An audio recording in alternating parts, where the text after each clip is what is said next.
21 दिवस उपोषण, प्रकृती बिघडली आणि अखेर हॉस्पिटलमध्ये हलवावं लागलं. पण सोनम वांगचुकने एवढं मोठं पाऊल का उचललं? चला तर मग आजच्या व्हिडिओमध्ये जाणून घेऊया. सोनम वांगचुक हे लडाखचे इंजिनियर, इनोव्हेटर, एज्युकेशन रिफॉर्मर आणि पर्यावरणासाठी काम करणारे कार्यकर्ते आहेत. आईस्टुबासारख्या कृत्रिम हिमनदीच्या कल्पनेमुळे ते जगभर चर्चेत आले. पण सध्या ते एका वेगळ्याच कारणामुळे चर्चेत आहेत.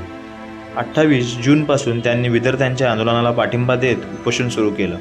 हे आंदोलन कथित एक्झाम पेपर लीक्स आणि परीक्षा व्यवस्थेतील समस्यांविरोधात असून आंदोलक केंद्रीय शिक्षण मंत्र्यांच्या राजीनाम्यासह एक्झाम रिफॉर्म्सची मागणी करत आहेत.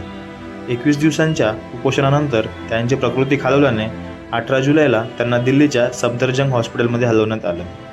19 जुलैला दिल्ली हायकोर्टाने तातडीने डिस्चार्ज करण्यास नकार देत त्यांना हॉस्पिटलमध्ये हलवण्याचा निर्णय परिस्थितीत मनमानी नव्हता असं म्हटलं. एक इनोव्हेटरपासून आंदोलनाचा प्रमुख चेहरा बनलेल्या सोनम वांगचुक यांच्या निर्णयाबद्दल तुमचं मत काय? कॉमेंटमध्ये नक्की सांगा. आणि अशाच महत्त्वाच्या बातम्यांमागची पूर्ण गोष्ट जाणून घेण्यासाठी नॉलेज कडेला सबस्क्राईब करा.